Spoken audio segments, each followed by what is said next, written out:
Oi, eu sou o professor Ney Nordin e eu tenho uma curiosidade histórica bem legal para te contar. Lembra do filme Ted de 2012? Pouca gente sabe que Ted tem uma origem ligada à história dos Estados Unidos e agora a gente vai conversar sobre isso.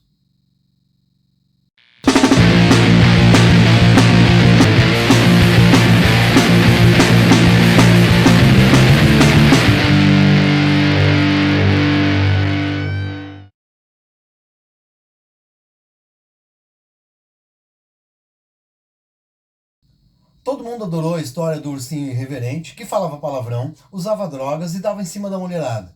O filme foi dirigido por Seth MacFarlane e rendeu mais de 500 milhões de dólares em bilheteria. Ainda teve uma continuação em 2015. O que não apareceu nos filmes é que aquele ursinho tem uma origem profundamente vinculada com a história política dos Estados Unidos, mais especificamente a atuação de um presidente que foi muito importante e popular na sua época. E eu estou falando de Theodore Roosevelt.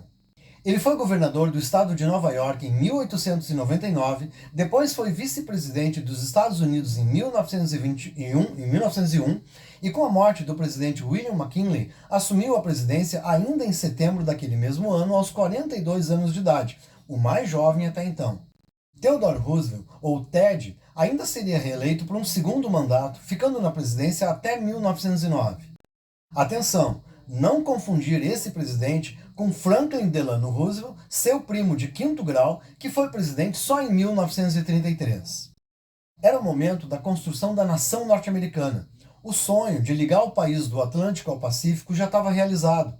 Agora, eles começavam a afirmar suas aspirações de dominação.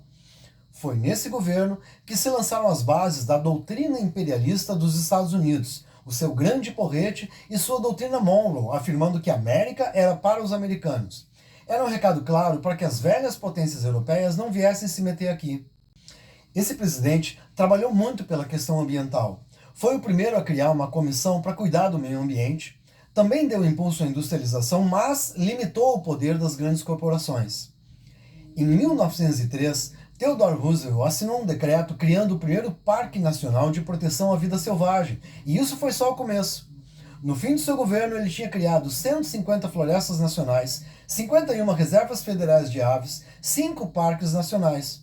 Isso soma 230 milhões de hectares protegidos, cerca de 10% de todo o patrimônio dos Estados Unidos. Mas voltando ao caso das origens do urso Ted, numa manhã, por volta do ano de 1902, o presidente dos Estados Unidos foi convidado para participar de uma caçada nas florestas do Mississippi. Acontece que, em certo momento, ele se deparou com um urso que estava amarrado numa árvore. Algumas versões dizem que era um filhote. O animal foi colocado ali para facilitar as coisas para o ilustre convidado. Acontece que Roosevelt, percebendo a artimanha, se recusou a atirar no animal indefeso. Ele teria pronunciado a seguinte frase: "Eu cacei por toda a América, tenho orgulho de ser um caçador, mas não poderia ter orgulho de mim mesmo se atirasse num urso velho, cansado e desgastado, amarrado a uma árvore." Lembrando que esses eventos eram sempre acompanhados por um punhado de jornalistas, afinal, tudo que o presidente fazia era notícia. Por causa disso, o episódio acabou ganhando popularidade. No dia 15 de novembro de 1902, saiu no jornal Washington Post a manchete que dizia mais ou menos o seguinte: "O presidente foi alertado depois que a fera foi laçada, mas se recusou a disparar um tiro antiesportivo." Acontece que a recusa do presidente em atirar no urso foi usada maldosamente pela oposição como uma atitude de fraqueza e indecisão. Era uma metáfora da demora do presidente em decidir sobre uma questão da demarcação de fronteiras do estado do Mississippi. No dia seguinte, saiu uma charge de um cartunista político muito popular chamado Clifford Berryman. O desenho foi chamado Drawing the Line in Mississippi e foi publicado no mesmo Washington Post em 16 de novembro de 1902. Guarda essa data porque ela ficaria marcada como a data de nascimento do urso Ted. Mas o nome só ia aparecer meses mais tarde.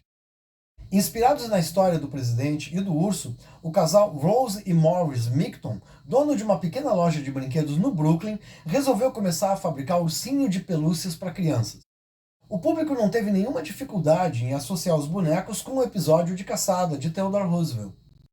Consta que o casal Mickton chegou a escrever ao próprio presidente pedindo autorização para que seu boneco fosse batizado de Ted, que é o diminutivo de Theodore. Em resposta, o presidente disse que duvidava muito que essa fosse uma boa escolha, mas autorizou mesmo assim. Ao contrário do que o presidente pensava, o Teddy Bear foi muito bem recebido pelo público norte-americano. Tanto que em 1903 nasceu a empresa Ideal Toy Company, que logo deixaria seus donos podres de ricos. Mais do que isso, o personagem Teddy Bear se tornaria um personagem folclórico, uma espécie de símbolo da infância e passaria a fazer parte do imaginário coletivo do povo norte-americano. Até porque o presidente Theodore Roosevelt ganhou o apelido de urso. Várias vezes foram feitas referências a eles como um urso na Casa Branca. Em 1908, Teddy Bear era tão popular que alguns políticos do estado do Michigan alertaram que havia o perigo de que as meninas perdessem seus instintos maternais, já que elas estavam substituindo bonecas femininas por ursos de brinquedo. As décadas passaram até a chegada do século XXI, e o Teddy Bear ficou cada vez mais querido do público. Sua figura se transformou em vários produtos, incluindo animações e filmes. O filme de 2012 que nós adoramos nos apresenta um Ted totalmente irreverente, divertido e irônico, sem responsabilidade com nada e que só pensa em curtir a vida. Em nenhum momento o filme faz qualquer referência ao personagem histórico que deu origem ao Ted. Mas agora, tu já sabe que esse personagem fofinho surgiu como referência de um personagem político em um contexto histórico importante. Essa história do ursinho Ted é um ótimo exemplo de que tudo, mesmo os elementos da ficção e da cultura pop, podem ter história e historicidade. Depende da maneira como tu dirige o teu olhar e como formula as tuas perguntas. A gente fica por aqui. Eu espero que tu tenha gostado e eu te convido a se inscrever no meu canal e também a visitar o meu site de História e Cultura Geral no endereço que está aparecendo aí. Não esquece, quem conhece história entende melhor o mundo.